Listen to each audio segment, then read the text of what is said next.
Welcome to our crochet tutorial. Today we're going to learn about the parts of a crochet stitch and how to count stitches, rounds, and rows in your crochet project.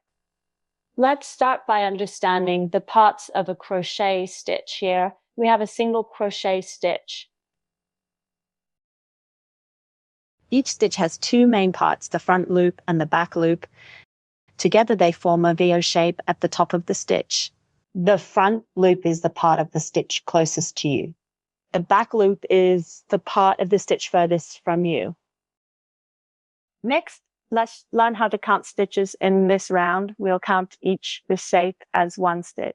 Here is the stitch marker. It means the beginning of this round. We should count stitches, start from here. Okay, now start from the beginning of the round and count each V shape.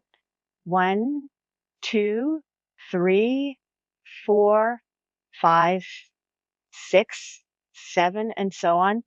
Be sure to count all stitches. Finally, let us learn how to count rounds. Rounds are worked in a circular or spiral fashion to count rounds, starting from the center and moving outward. Round 1, 2, 3, 4, and so on. With these tips, you'll be able to count your stitches, rounds, and rows accurately, ensuring your crochet projects turn out beautifully. Thank you for watching. Don't forget to like, comment, and subscribe for more crochet tutorials. Happy crocheting!